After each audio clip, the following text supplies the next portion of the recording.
All right. Movie retrospective time once again. Going back to 1979. The one that kind of won the Patreon poll, even though it was a tie. But we already did Andromeda Strain on Matinee, because I said we were going to do them both. This is the 1979 When a Stranger Calls. Yeah, I saw it on HBO. Yeah. Pookie jumped up there. Yeah, Pookie's up here. Yeah. So if you see like a little butt wiggling, Yeah. see, that's like her butt. Everybody knows what her butt looks like now. I saw this and I remembered that first scene, with somebody calling her from inside the house. And that really stuck with me. The rest of the movie I forgot about. And I think a lot of people have the same thing. Yeah. I did as well, because I saw this movie also when I was younger. And I think I saw it on cable. And man, that first 20 minutes with Carol Kane and like the guy calling, it's like, have you checked the children and stuff? That is fucking dynamite, right? Yeah. And I thought that was the whole movie. Yeah, that should have been the whole movie. It's not. Well, okay, so this is what ended up happening with this and why this movie ended up like that. So the writer-director, Fred Walton, well, he's the director and he's the co-writer. Like the other co-writer was Steve Feeky. I don't want to shaft anybody in that regard. But they had made, in the 70s, they had made a short film that was called The Sitter. And it was based on the very popular urban legend, which had been around for fucking decades, which also was taken advantage of in Black Christmas in 1974. The whole prank caller and then callers coming from inside the house, blah, blah, blah. So like I said, that wasn't a new concept. It had been done in the movies before. It was a very popular urban legend. But they made a short film that was called The Sitter that was about this urban legend. And it got so much publicity and like a really lot of people dug it, and it even got played like in before other movies and stuff, so it was kind of well regarded, and it was when I said it was really scary. So I guess after Halloween came out, John Carpenter's Halloween, obviously from 1978, he was like, well, maybe we can take this same concept, because Halloween was originally called The Babysitter Murders, and flesh it out to a full-length film. So that's what they did. So basically, the thing about it, so the first time I saw this movie, the first 20 minutes of it, like with Carol Kane in the house and the guy calling, have you checked the children, all this other stuff, is that 20 minutes is probably one of the best, like suspense, like creepy suspense sequences, like in any horror movie of that era. It's just so well done. The cinematography is amazing, even though like this was like that cinematographer's like his first movie that he had done. And he actually went on to do much greater things as well. But so I feel like that part of the movie is really iconic, and that people forget that there's other shit that happens in this movie after that. That's only the first 20 minutes of the movie. Be honest, the rest of it's forgettable. Sadly, it is. Yeah. I mean, the last act of it is good because it goes back to the original character. But all the stuff in the middle, it's not terrible because it's got great actors in it. It's got fucking Charles Durning. It's got Colleen Dewhurst. It's got all this other kind of stuff, but I think it loses a lot of its narrative focus. You could cut it all out and just put the end on there, and it would wrap up pretty quickly in about half hour. It probably would. Well, like I said, originally this was a short film. Yeah, you know what I mean? That was just like the beginning part. That's how I'd have done it. Yeah. I'm sorry. Just gotta say. Well, yeah. To be honest with you, that's pretty much the exact same opinion of most horror movie reviewers that I've seen. Okay. Well, I was watching one girl that had watched, she was doing a comparison because they did a remake of this in 2006. But she got mad. Yeah. When I told her to stop. Stop doing that. Look at me. Tell me what to do. Yeah. And she's going to go right back to doing it. Okay. Go ahead. Do it then. Tear it up. I don't care, boo. Go ahead. But yeah, I mean, this, it did really well at the box office. But yeah, what I was saying was that I was watching this video of this girl that was younger. And she had watched the original from 1979, and they also did a remake of it in 2006. And she was like comparing and contrasting them. And she said pretty much what we said. She's like, the original, she's like, the first 20 minutes, dynamite. The middle part, the end, pretty good. She's like, so after I watched it, she's like, I was kind of like, well, if it was me, I would have taken the part with the babysitter and made that the whole movie. Like, you could flesh it out, obviously. You'd have to make it movie length.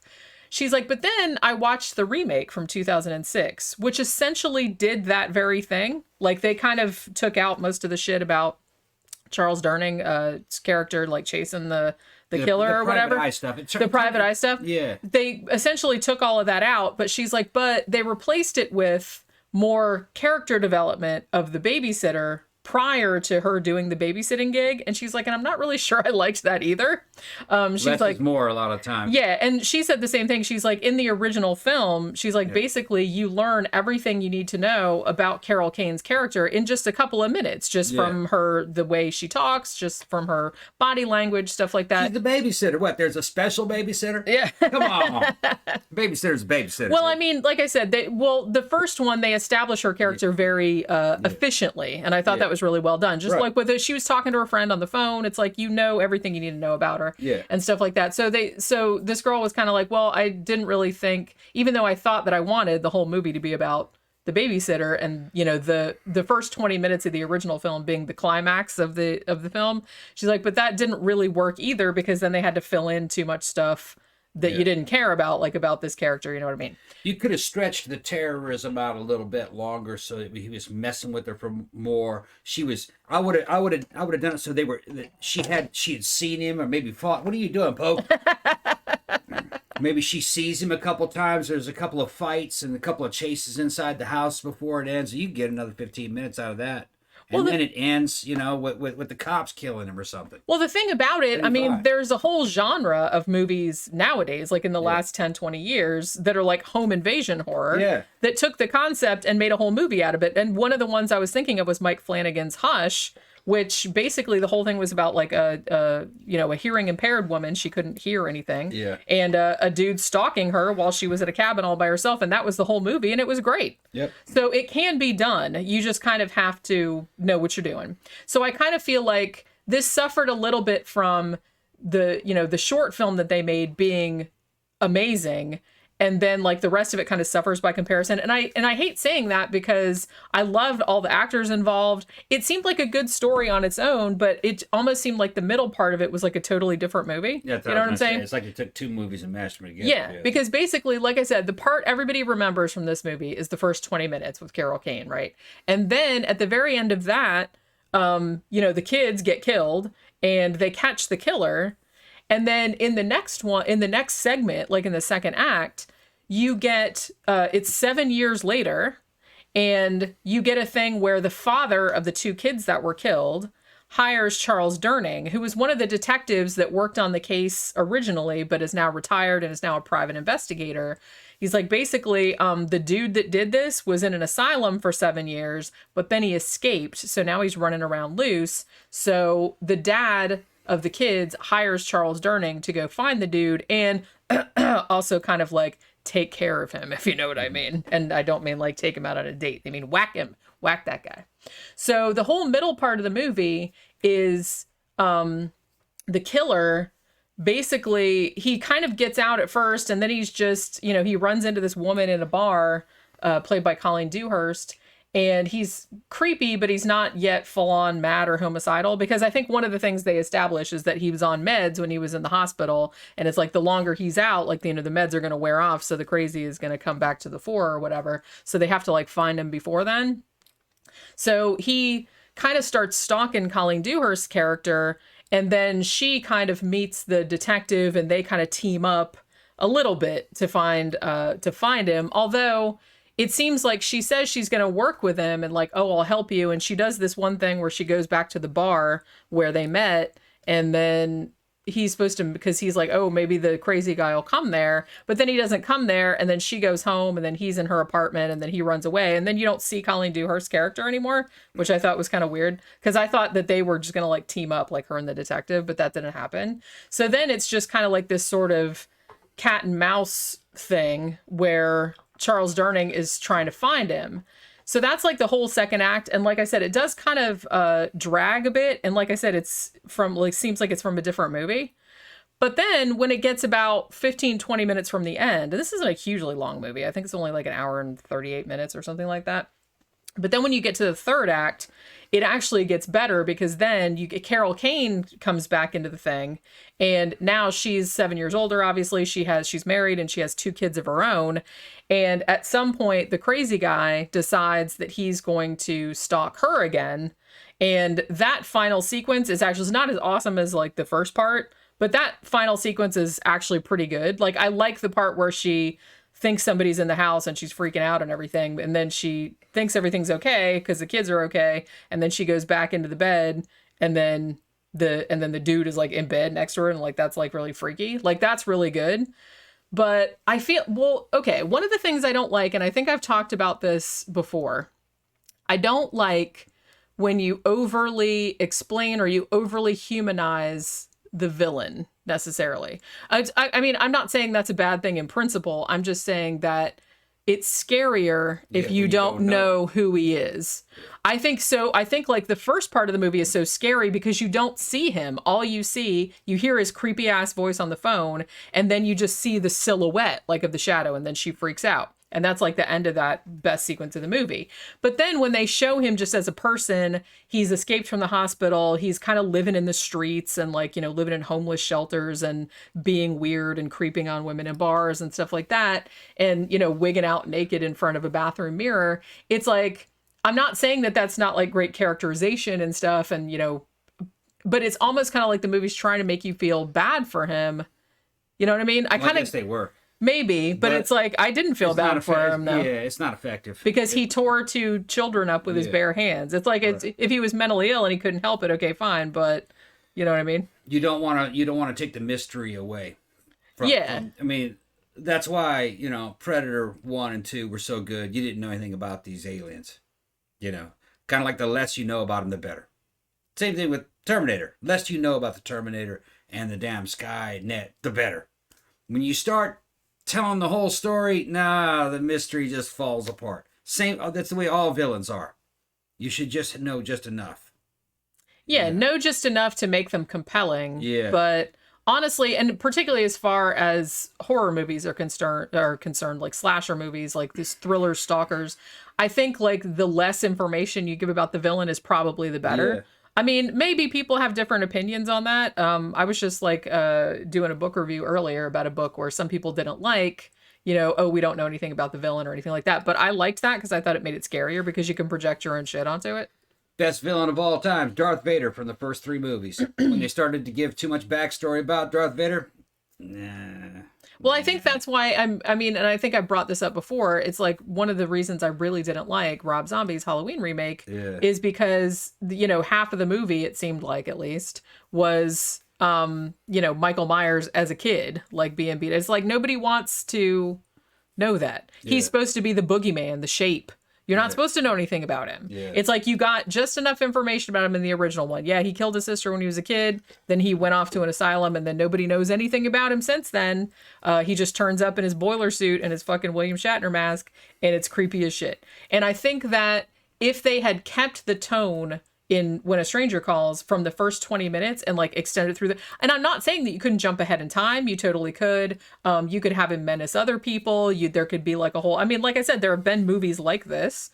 But I just kind of feel like the whole middle part of, you know, the private investigator looking for him and intercutting that with this dude just like wandering around the city, you know, being homeless or whatever, it really like undercut his menace, I thought, because you could see him and he just seemed kind of pitiful more than scary. You know what I mean? The only villain / serial killer where they did the origin story and a bunch of details and where it worked was from Hannibal Lecter.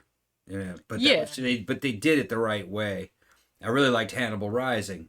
Fantastic movie, origin story for Hannibal Lecter. But they never fully explored that character to the point where they just demystified him. He was always weird. Yeah, you really have to leave some mystery, like when you're doing a villain. Yeah. And I feel like that's maybe where, but like you said, had they, I mean, and it's really sad because the guy that played the killer, his name was Tony Beckley, I think. And this was actually, he died, like, I think only 6 months after this movie came out. He was really, really sick. He was actually really sick. I'm not sure if it was cancer or whatever, but he was really sick when he was filming this movie as well. And he died not too long after it came out. So it's like, and I'm not saying that the middle part was like bad performances or anything like that. I'm just saying that it seemed like 2 different types of movies that were kind of like mashed together. You know what I'm saying? Yeah. Like if you're going to do a sort of police procedural thriller, cat and mouse, the detective catching a killer type of thing. That's also been done, and it's been done well. Obviously, it can be done, very well if you know what you're doing. But I feel like this would have been better if it had been more concentrated on being like Halloween. You know what I mean? Like a more standard slasher movie where you don't really know anything about the villain. It's just this random ass dude that has decided to target you, has killed these two children, because that's great. I mean, this dude is in the house. He has killed two children that were sleeping in bed with his bare hands, and he's just like all covered with blood. No reason, no nothing. That's terrifying. If they had just stuck with that and not shown him, or at least shown him only in shadow, or just as like they did in Black Christmas where you just see his eye, you know what I mean? And you didn't really know that dude's story either. Because like I said, I compare it to Black Christmas a little bit too, because that had a kind of, the guys calling from inside the house aspect as well. So, but I think that was done better in Black Christmas, but I can see why When a Stranger Calls is still kind of a cult classic. I think it's a cult classic on the back of that first 20 minutes, because those first 20 minutes are fucking great. I had forgotten how awesome all of the shots of the inside of that house are. Like when she's getting all the phone calls. I love the shots of just like the darkened house. Like there's a room back there, and then like you can hear her talking on the phone, like, but you can't see her. And it's just like, it's really, really good. Like I really like the unsettling vibe of it, and she really sells it. I think like just this kind of vulnerable girl that's like all by herself in this house that she's not familiar with, and I think everybody can relate to that, so it's really scary. But I don't know, it just seemed like I said, it seemed like two different movies, which and I had totally forgotten that it was like that. I thought the whole thing was like, it was a hodgepodge, just like they mashed some stuff together. Some good stuff and some okay stuff. I already said what I'm going to say about the movie. I mean, yeah. You guys know my opinion of it. Is it worth watching? Nah. Well, it depends. I mean, I think... You're trying to learn something maybe about film.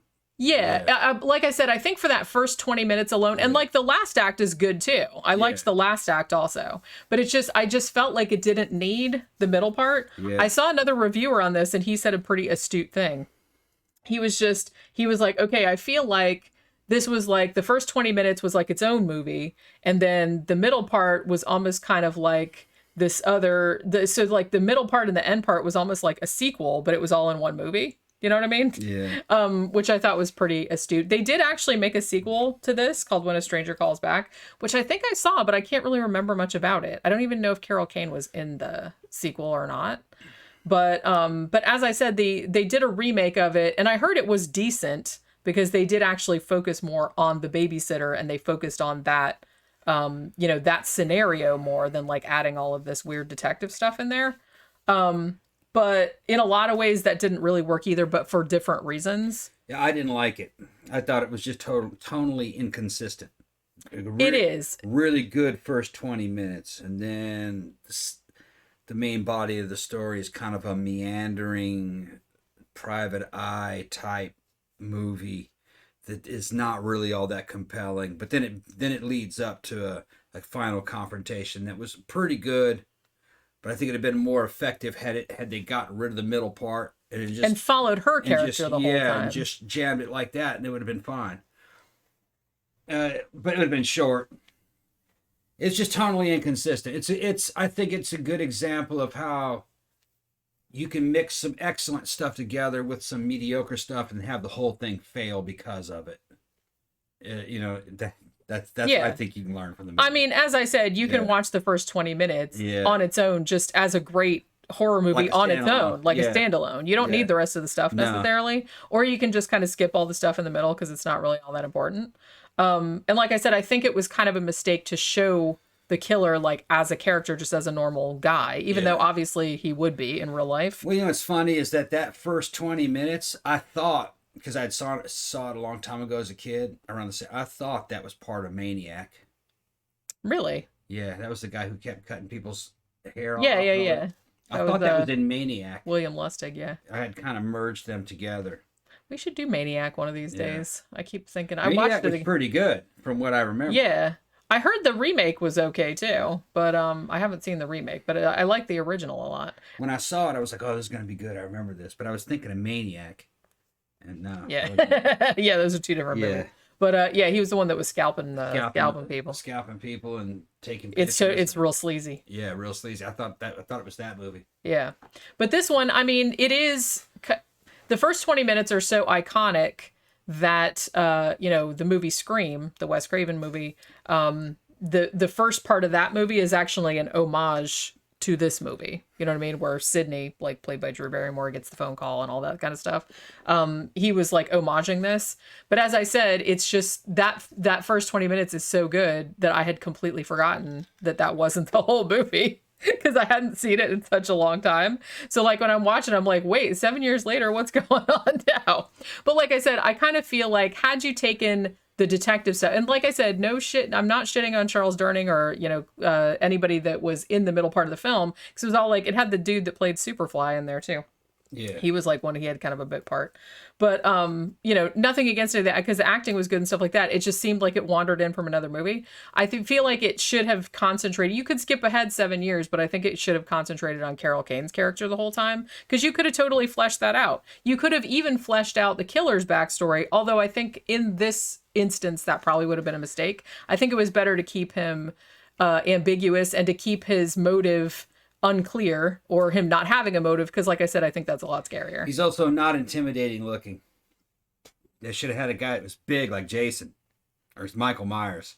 He just is not very an intimidating looking guy. He's somebody you could whip his ass pretty easily. Well, he did get his ass whipped. Got his ass whipped regularly, yeah. When he got out. Right. And like I said, in a way it almost seems weirdly like we were almost supposed to feel sorry for him because, the first thing he does, he escapes from the bar or whatever, and he doesn't have any, or escapes from the asylum, and he gets out, and then he goes to this bar and starts creeping on a woman, and then this other dude comes up and kicks his ass, and I'm just kind of like, I don't know, I felt like the movie was trying to get me to feel sorry for him. I'm like, yeah, I don't. He deserved to get his ass beat. Like, quit creeping on people. But, I know he couldn't help it, but, it was just kind of like, okay. But yeah, I just really feel like there's a kernel of a great movie in there. But it just, they didn't quite know what direction to take it. So it almost seemed like they couldn't decide on a genre. I don't think they had seen enough examples of what was possible. Maybe not. Yeah. You know what I mean? And like I said, the middle part could totally be in a different movie about a different thing. Cause I've seen other movies like that. That middle part wasn't cheap, man. They spent money doing that shit and the acting in it was good. And they bought, they could have kept that shit real simple and gone the route of Halloween or something, and had a fantastic movie, but a hit. Well, this actually was a hit. This cost $1.5 million to make, and it made over $20 million. Okay, so big money. Which is why they made a sequel a couple of years later. Although, like I said, I don't remember anything about the sequel. And they just kept going like that first 20 minutes. It would have been like Halloween. It would have been great. Yeah. Well, like I said, John Carpenter did it with Halloween. I mean, that's kind of what this movie, that's why, Fred Walton got the idea to expand his short film into a longer film because of the success of Halloween. He's like, oh, I can make something like that. Yeah. We just have to flesh it out to movie length. It's just, I don't think he really knew how to consistently stay within that same genre because it seemed like a couple different movies going on at the same time. Yeah. Which is a shame. Because, like I said, the bookends of this movie are good, and then like the middle part, it just didn't need to be in there. And then when you see the villain, he's not real intimidating looking. The shit that he does isn't very intimidating. They didn't really know how to deliver on that, Compared to Michael Myers, oh fuck, man, come on. Well, Jason, oh. Well, yeah, and the reason why those are scary, and the reason why the first 20 minutes of this is scary is you don't see them. Yeah. I mean, there are masks on, or you just see the shadow. That's like way fucking scarier than just seeing a And then when you do see them, they actually are frightening looking. Yeah. You know what I mean? In Jason and in Halloween, you're like, oh, okay, yeah, you're dealing with a pretty big dude. He's got a fucking machete and a mask and a bag on his head or something. You know what I mean? Yeah, that's Which, you would shit your pants if you saw that in real life. Yeah, retarded ass redneck coming at you with one eye sticking out. That's some scary shit. It's like something out of Chainsaw Massacre. You know what I mean? That's probably where they got that idea. Just some old motherfucker from living out in the woods coming at you with a machete. Machete or a chainsaw or an axe dark or whatever. Outside. There's no fucking street lights out there. For you people living up in the hood, street lights won't save you. They're not out there. Camp Crystal Lake. They know how to. It's We watch that shit in the summer when you're fucking Mississippi and you're afraid to look out the window at night when you were watching that shit. Don't look out the window. Yeah, because you might be standing out there. Might see somebody looking back at you. I still 'Cause, think you know. about that every now and then because, like, you know, because you usually leave like the curtains on the sliding glass door open, and every now and then, like, and you can see out there because of the moon and everything. Yeah, it's moon. Yeah. So it's like every now and then, like, if I wake up in the middle of the night to go to the bathroom, I'm like, I wonder what I would do if if somebody was just like standing there looking at it, and I'd be like, yeah. Well, that's what Jason and that's what Jason and Michael Myers were all about.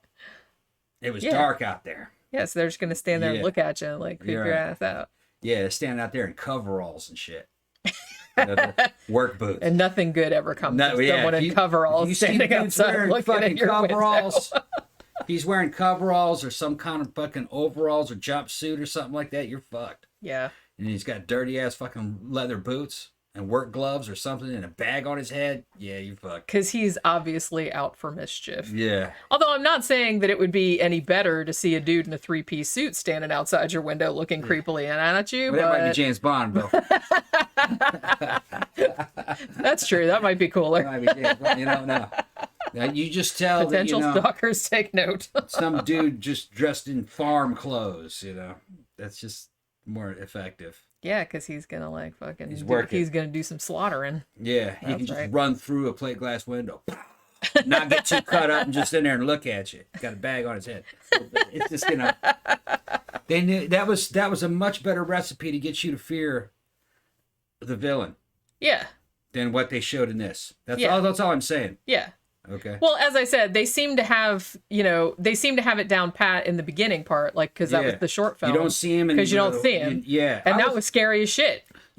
When you hear the voice, because I hadn't seen him in a long time, I forgot what the thing looked like. I pictured a guy and wearing all black with like a black turtleneck and a big old fucking kitchen knife and some kind of a mask, you know what I mean? Like a white skull mask or something. It's what it sounds like.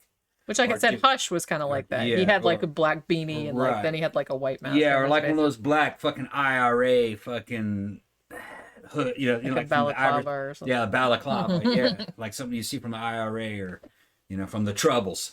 Shit, looking at you, but it's all black. Or that'd be like Mr. Cruel or like that's what you're picturing. D'Angelo. What you really see is this wimpy little fucking dude, curly hair, and just. He's got creepy eyes and he's creepy, but he's more like he's more like pathetic than intimidating. He does not exude physical power. Which, like I said, it's almost kind of like because they tell you later, you don't see it happen, but they do tell you later that how he killed the kids was he basically tore them apart with his bare hands, and which that's horrific. But when you see him, he doesn't look like somebody that would do that. I mean, they were trying to like make him seem like he was so crazy that he was just like had He looks like a dude that insane strength. He actually looks like a dude that'd creep up on the girls and jerk off on the bus. Yeah. Which is creepy in its own right. I'm not saying that. But he doesn't look like the type of dude that would tear kids apart with his bare hands. Looks like the type of guy to get his ass kicked by a girl.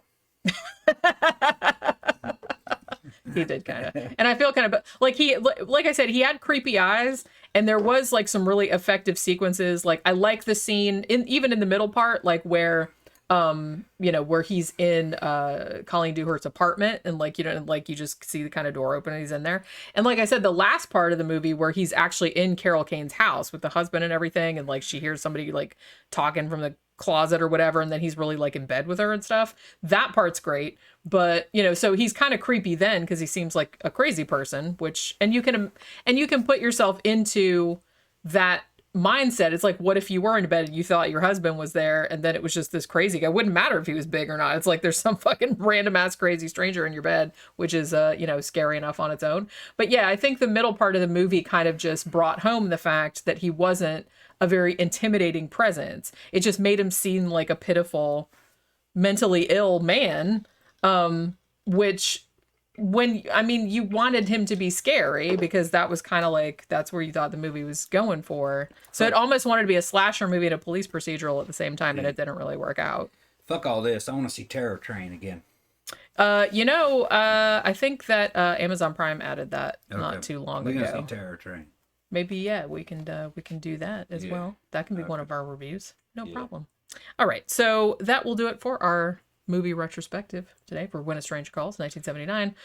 It's actually on Amazon Prime, as is the remake, if you want to check. I don't know if the sequel is. But yeah, check them out. Like I said, the first 20 minutes, fantastic, iconic.